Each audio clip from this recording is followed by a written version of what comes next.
Guys, what's going on? I hope you guys are well. I hope you guys are staying safe. I hope everything's good wherever you are. Guys, I hope you guys are keeping well, staying safe. Hopes all well at your end. So guys, I want to get straight into this. Before I get into it, guys, make sure you smash that like button, hit the subscribe button, share the video. I got told by one of my subscribers, Marlo. He said, you've been doing a lot of Canelo videos. This one's not going to be a Canelo video. I probably have got a bit one-dimensional with my approach. I've been doing a lot of Canelo videos. I am going to mix it up. What I tend to do is try to do one video that doesn't have Canelo and one video does, because a lot of my subscribers request, what do you think about this by Canelo? What do you think about this? When I get requests, I generally always make videos about them, or I'll make a video with that request in that video, even though it might not be totally about that subject, but I'll always address my subscribers because you the guys that watch my videos, so I'll always address it. But this video, before we get into it, smash the like button, is about Ryan Garcia and Gervonta Davis and Danny Garcia and Jose Benavidez, so I think you guys are going to enjoy this. Ryan Garcia said he's going to put Gervonta Davis to sleep. He goes, I'll whoop your ass and put you to sleep. This is what he's had to say. He's an ex-world champion. He's a veteran, said Garcia about Fortuna, sorry. But the fact that I'm coming into, I feel, my prime, my best ability, skillfully and mentally, I feel like this will be a short night for Javier Fortuna. I just know I'm going to fight Tank after I beat Fortuna. He then goes on to say the fight will not go the distance. No way possible can it go the distance. I will not let Gervonta Davis off the hook. I'm going to beat your ass. I promise that. And I'll whoop your ass. I'll put you to sleep. Just know that there's a lot more that meets the eye with me. Don't think I'm soft. You come find out, actually make the decision to fight me. You'll find out real soon there's nothing soft about me. So hard talk there from Ryan Garcia. Tough talk. Ryan Garcia giving it the big one. You know, saying that he's going to put Gervonta Davis to sleep. I don't know. I don't think any of you will believe that. I certainly don't think that, because I would favor Tank if them two fought. But you know, I think Ryan Garcia has been overlooked because of his social media presence, because of the fact that he's seen as more of a social media star than he is actually a boxer. Unfortunately, he's got that tag. Until he actually does something substantial inside a boxing ring, like beat someone like Tank, he's not going to get the credit of being the fighter he is. And I actually think he's a much better fighter than what people are pursuing him to be. Some people think he's a hype job and whatever. I don't think he's a hype job by any stretch, but I don't think he's as good as what he might think he is. But he's also not as bad as what, you know, some fans are making him out to be. He can fight. He has got a deep amateur background. He's a good fighter. He's got fast hands. He's got some very, very good attributes as well. Fast hands, power. He is legit. There's no doubt about it. His last fight stunk the place out. I think the inactivity has hurt his career. Him being inactive and, you know, according to Canelo, not living the life, not you know, staying in the gym constantly. I know, you know, he had a fallout with Canelo because of that, because Canelo questioned his dedication to the sport, and he didn't like that. And he came firing back and bit back at Canelo, and they kind of, well, you know, they kind of bumped heads a little. My take on this is that I've always liked Ryan Garcia. I think he's a good fighter. I think he's got some good skills. Gervonta Davis I like as well. I think Gervonta Davis has got even better skills. And he's a big puncher, and he's very calculated. And I think Ryan Garcia is quick. But I think Ryan Garcia is just throwing punches. Like, he's fast and he's powerful. But I think Gervonta Davis, there's more method behind what he's doing. He's thinking more. He's a more of an intelligent fighter. Whereas I think Ryan Garcia is more of a guy that's looking to seek and destroy. And there's not a lot of method behind what he's doing. And hence why I think Gervonta Davis is the better all-round fighter. And hence why when if they do ever get in a ring, I would have favoured Gervonta Davis, because I think he's a really very big puncher and he's a counter puncher. So I would favour Gervonta to knock out Ryan Garcia. But Ryan Garcia is big, he's tall. If he can keep Gervonta at distance, you know, he could make it an easy night. he could keep it an easy night. But one mistake, Gervonta Davis has the kind of power. Because remember, this is a guy that's knocked out Barrios. Barrios was a good fighter, 140, he's a big guy, and he took him out. You know, Gervonta takes you out, you know. Has anyone gone the distance with Gervonta? Yeah, Isaac Cruz gone the distance. Is anyone else? I don't think anyone else has. Only Isaac Cruz. And Isaac Cruz a very tough cookie, you know, a guy that, you know, people wanted to see Ryan fight, and Ryan was in negotiations with him. A lot of people were thinking that could be a dangerous fight. Some were even picking Cruz to beat Garcia. You know, Ryan needs a test. Javier Fortuna is a step in the right direction. Then we need a stiffer test. Then after that, I think that you need to take the stabilizer off and make one of these fights. Haney, Davis. I think Ryan Garcia needs that, because he's ready now, really. If he's not ready now, he's never going to be ready, you know. He says himself he's coming into his physical prime. If he feels that, then he needs to get in the ring with those guys, really, if we're honest. So, you know, hopefully they can make these fights. You know, I really want to see Gervonta Davis v. Ryan Garcia. I think there's a lot of money in that. I think it's a big fight. I think it makes a lot of dollars. It makes a lot of sense. So why not make that fight right away, straight after this Fortuna fight?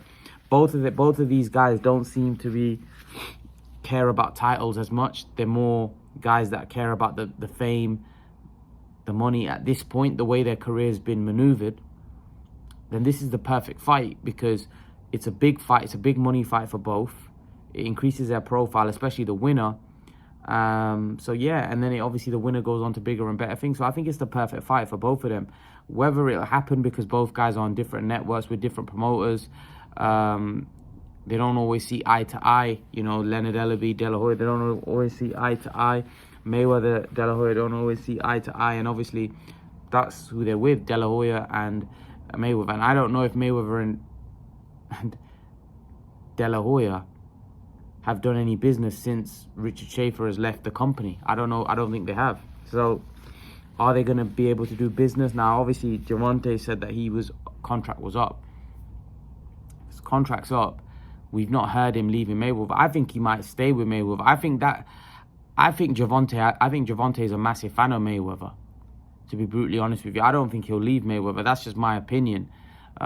Just because I think he likes to be around Mayweather. I think he knows how much being around Mayweather helps his brand and helps his popularity, and actually made him a bigger star, I think.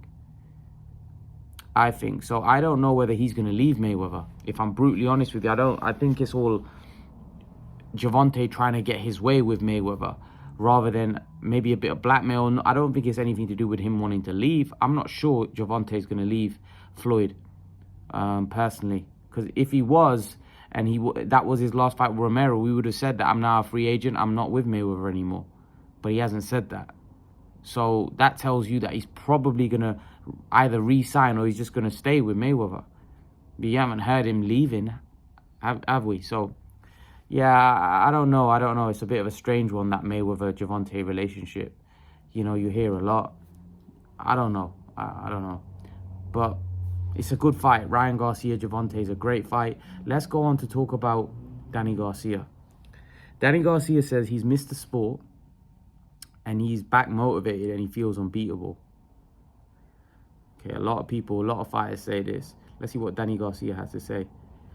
He goes, I've been fighting at the highest level for 10 years. That's right, for sure. It's only right as a human you would get a little mentally tired. Yep. I needed a break so that I could miss boxing. I knew that once I come back in the gym motivated and missing the sport, that nobody could beat Danny Garcia. You know, so Danny Garcia's fought a lot of top guys. You know, he's beaten some good fighters. He says, every fight you learn from, even when you win, you can just have to take what you can learn from it and use it in the next fight. The fight with Errol Spence was a competitive and fun fight, and we're ready to move on to the next step.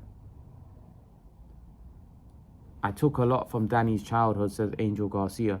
He went from school to the gym to the inside of the house. There was none of that. Go outside and play with your friends.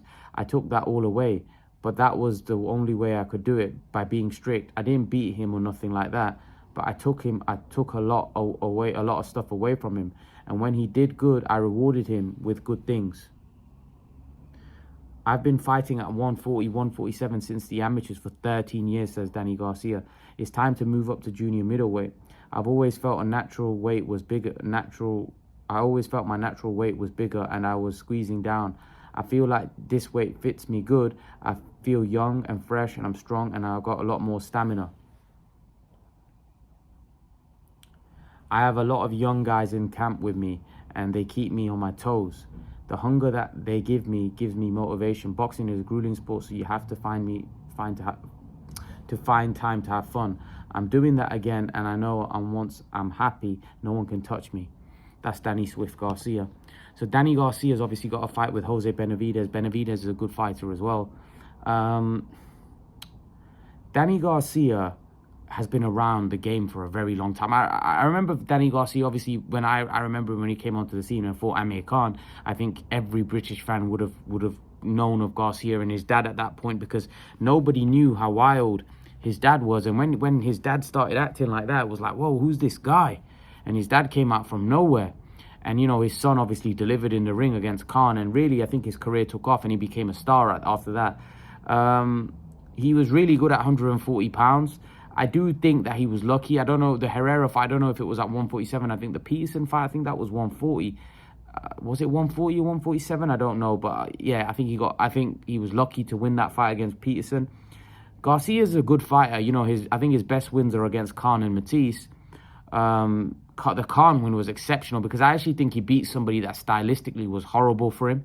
I think Khan had fast hands, fast feet, and I think he was wrong. I just think Khan fought a wrong fight in the sense that I think he was angry. I thought he fought an emotional fight and he stood and traded with Garcia when he didn't really need to. He could have just boxed, and I think he would have outboxed him, but that was Amir Khan for you.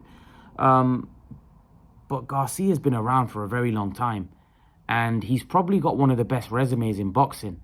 When you think about some of the names, Peterson, Khan, Matisse, you know, Thurman, Porter, Malignaggi, you know, Errol Spence. The guy has literally fought them all. He's fought everybody of his era. He's unbelievable. Now he's fighting Jose Benavidez. And although Garcia, you'd have to say he's not in his prime, he's past his best, I still think he's a very dangerous fighter. I still think he's going to go into the fights and be very respectable. Like, Garcia's not going to get knocked out the way Brook did against Crawford or the way Khan did against Brook or Crawford. He's still a very serviceable fighter. He's not a guy that's just dropped. I think Garcia is not very naturally talented. You know, the guys that I noticed that rely on their natural athleticism as they get older, if they've not kept in the gym, stayed in the gym, they have a big drop. With Garcia, he's not the most naturally gifted fighter. He relies on power. He hasn't got the fastest feet. And this is why I think him moving up weight, I don't know, it could be dangerous for him. I don't see him having a title run here because I think the guys are just too big. And Garcia isn't the most skilled fighter. Garcia actually is a guy that relies on his power, his timing. And I don't know whether at the higher weight classes he's going to be successful because he's not the greatest boxer in the world. You know, I remember when he fought Thurman, Teddy Atlas actually said, well, Thurman is the bigger guy and he's actually probably the better boxer. So Danny Garcia hasn't really got the many advantage. And even then, Danny Garcia lost by split decision. It was a very close fight. And against Porter, a lot of people thought he beat Porter. The only time Garcia's been beat convincingly is against the Errol Spence fight, where I know he says it's competitive. It really wasn't. It was pretty one-sided. In my opinion, I think he didn't get blown out, but it was pretty one-sided. So Garcia's had a very good career. He had a very, very good career. I think he's a very good fighter. Jose Benavidez is a very good fighter. Jose Benavidez can box. He's a dangerous fight because against Crawford, Jose Benavidez was giving Crawford a good fight up until, you know, he got stopped in the last round. I don't know the situation with his knee or his leg because we know that, you know, Benavidez was shot in the leg. I don't know if he's back firing all cylinders in his legs, working well. I don't know how, when he fought Crawford, how soon he was shot, or is it just a lifelong problem now? I don't know, but Garcia would probably be the favorite in this fight, but I think Benavidez could cause Garcia all sorts of trouble because Benavidez can box. And anyone that can box can cause Garcia trouble. Plus, Benavidez is a big guy as well, so it's a good fight, very good fight. I wouldn't be surprised if we see an upset here. I wouldn't be surprised. I do expect Garcia to win. I think Garcia might land something and hurt him, especially if he's got his leg problem still. I think there's a good chance that Garcia is going to win this fight. But I don't know about his title run. He talks about having a title run and fighting Jermell Charlo and that. I don't think anyone can stop Danny Garcia. I think Garcia's got the best chin in the game. I don't know if anyone could stop him, but maybe 154 could be his limit. Maybe someone could hurt him or drop him at least at 154. But if Garcia, the thing is with Garcia, he has got a very good chin. I just think he's going to be so undersized, because when he went to 147, he didn't really hurt or knock out anybody. At 154, he's going to be even harder. So how the hell is he going to hurt and stop anybody at 154? I don't really see him having a great chance to win, especially right now. Jermell Charlo holds all the belts. Is he going to move up? What's he going to do? If the belts become vacant, Garcia could Garcia beat someone like a Liam Smith? I would say so. I would actually pick Garcia in that fight, because Liam Smith's not the biggest puncher. Could Liam Smith outbox Garcia? I don't know. That would be a good fight. Something like Danny Garcia v Liam Smith would be a really good fight. If Liam Smith can get hold of a title, I think I would edge towards Garcia in that one. But Smith is the naturally bigger man. Something like that would be a good fight. And maybe they could do that for a world title. If the belts become vacant, if Jermell decides to go up, maybe they could do that for a world title. So that would be something that would intrigue me. And something that probably someone like Smith should chase. I don't know, I've heard rumors that Smith might fight Chris Eubank, which is a good fight as well, but that would mean Smith would have to move up weight, probably move up to middleweight. And I'm pretty sure I think Smith makes 154 pretty easy. So yeah, that would be a fight that would interest me. I really wanted to see Danny Garcia v Kell Brook. I would have favored Danny Garcia heavily in that fight, just because I don't think Kell Brook has got the power to really hurt Garcia, but I think Garcia has the power to hurt Kell Brook. Maybe in their primes it would have been a different ball game, but right now I would have favored Garcia. But I think that would have been a good fight. I think it would have been a good fight. I think Garcia Benavidez is a really good fight. I'm picking Garcia probably by knockout, but I wouldn't be surprised if Benavidez is able to box his way to a points win. It is possible. So yeah, leave your thoughts. Let me know what you think in the comment section below. Smash the like button, hit the subscribe and share the video, and I'll see you guys in the next video. Peace.